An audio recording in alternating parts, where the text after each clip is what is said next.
कृष्ण। गीता अमृत में आप सभी का स्वागत है। तो हम आ गए हैं भगवत गीता अध्याय 18 श्लोक क्रमांक 43। तो पिछले श्लोक में हमें भगवान ने जो ब्राह्मण है उसकी निजी वृत्ति के बारे में बताया। इस श्लोक में भगवान हमें क्षत्रिय की निजी वृत्ति के बारे में बता रहे हैं कि उसका जो काम करने का बेसिक तरीका कैसा है, उसकी मानसिक सोच कैसी है।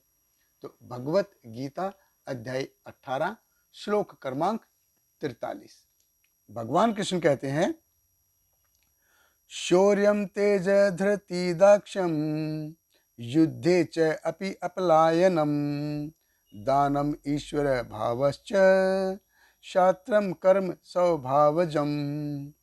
भगवान कृष्ण कहते हैं, वीरता, शक्ति, संकल्प, दक्षता, युद्ध में धैर्य, उदारता तथा नेतृत्व, ये क्षत्रियों के स्वाभाविक गुण हैं। देखिए, हम देखते हैं कि क्षत्रिय उसे अपना अधिकार क्षेत्र की स्वामित्व दिखाना है, स्वामित्व जताना है, दूसरों से अच्छा करने में आनंद आता है। एक ब्राह्मण जो है वो वसुदेव कुटुंबकम के नजरिए से जी सकता है, लेकिन एक क्षत्रिय है वो वसुदेव कुटुंबम के नजरिए से नहीं जी सकता। क्यों? क्योंकि उसके लिए अपना क्षेत्र, अगर पूरी वसुधा उसकी है, पूरी धरती उसकी है, जैसे हम देखते हैं चक्रवर्ती सम्राट होते हैं कि पूरी वसुधा मेरी है, फिर मैं वसुदेव कुटुंबम के नजरिए से काम कर सकता हूँ। अब लेकिन चूंकि पूरी धरती है नहीं उसकी, तो इसीलिए वो पूरी धरती के लिए काम नहीं करेगा, सिर्फ अपने क्षेत्र के लिए काम करेगा। ये है राजा। जैसे देखिए, हम देखते हैं यूक्रेन है, रशिया है, अभी एक ही राज्य के घटक हैं, लेकिन अभी क्या है, दोनों आपस में लड़ रहे हैं, एक दूसरे के ऊपर आक्रमण कर रहे हैं। अब यूक्रेन भी कम नहीं है, उसको नेटो में ज्वाइन करने के लिए उबल रहा है कि कैसे वो रशिया का अपोज करे। उसी प्रकार भारत चीन है, भारत पाकिस्तान है, ये हम सब ऐसे ही असल में काम करते हैं।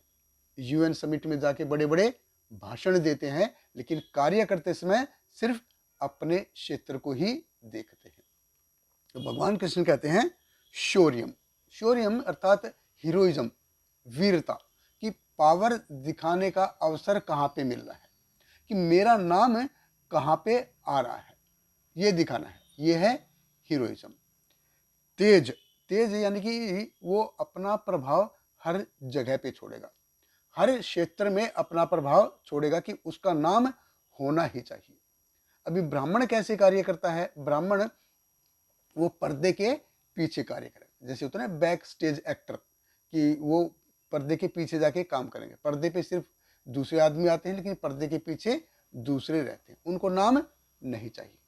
वो जैसे बहुत सारे ऑर्गेनाइजेशन हैं जहाँ पे बहुत सारे लोग ऐसे हैं जो पर्दे के पीछे काम करते हैं, उनको सामने आके अपना नाम नहीं चाहिए होता है, ना ही उनका नाम आता है और ना ही उनको नाम चाहिए। एक क्षत्रिय है उसको नाम होना चाहिए। ब्राह्मण वृत्ति कैसी है? उनको नाम नहीं चाहिए, सिर्फ काम करना है। भगवान कृष्ण कह रहे हैं धृति, धृति यानी एक बार क्षत्रिय राज्य मिल गया, क्षेत्र मिल गया, फिर उसको वो छोड़ेगा नहीं, उसके लिए पूरा वो फाइट करेगा, उसके लिए पूरा लड़ेगा वो। दाक्ष, दाक्ष यानी कि दक्षता, दक्षता या वो होता है परफेक्शनिज्म, एकदम से बिल्कुल कि मेरे राज्य में किसी को कोई कंप्लेंट नहीं आनी चाहिए कि इसका शासन ठीक नहीं है, कि ये ठीक से काम नहीं करता, ऐसी कोई कंप्लेंट आनी नहीं चाहिए। ब्राह्मण भी अपने कार्य में दक्ष है, ब्राह्मण भी दक्ष है, लेकिन उसका जो मूलभूत नजरिया है वो अलग है। वो शास्त्रों के हिसाब से कार्य करता है कि भगवान के प्रति वो जवाबदेही है। भगवान ने जैसा बोला है, शास्त्र में जैसा बोला है, उसी के हिसाब से वो दक्षता से काम करेगा। एक क्षत्रिय भी दक्ष है और एक ब्राह्मण भी दक्ष है, लेकिन दोनों का जो काम करने का जो नजरिया है वो दोनों की अलग है।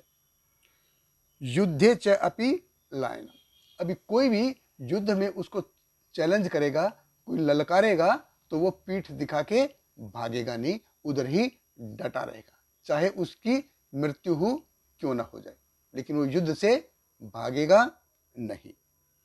दानम ईश्वर भावश्च, दान, जब ये दान देते हैं हम तो क्या होता है, मेरे पास सपोज किसी के पास ज़्यादा है और वो दे रहा है, या फिर अपने खून पसीने की कमाई में से दे रहा है, तो दान दान देते हैं तो वो हमारे अंदर ईश्वरीय भाव जगाता है। तो ये सारी चीज़ें हैं, जैसे शौर्य, तेज, धरती, दाक्ष्यम, ये सारे क्या करते हैं, ये हम में ईश्वर भाव को जगाते हैं। तो भगवान कृष्ण कहते हैं कि देखिए, ये क्षत्रिय का दोष नहीं है, ये उसका स्वभाव है, उसकी फैक्ट्री सेटिंग है। तो जब ब्राह्मण और एक क्षत्रिय जब दोनों मिलेंगे तो देश उस हिसाब से चलेगा, तो सही से चलेगा। ब्राह्मण क्या है, ब्राह्मण अच्छी पॉलिसी बनाएगा और क्षत्रिय उसको ठीक से इम्प्लीमेंट करेगा। तो ये एक परफेक्ट जोड़ी है किसी भी काम को करने के लिए। बहुत बहुत धन्यवाद। हरे कृष्ण। श्रील प्रभुपाद की जय। Hare Krishna, Krishna Krishna, Hare Hare, Hare Rama, Rama Rama, Hare Hare.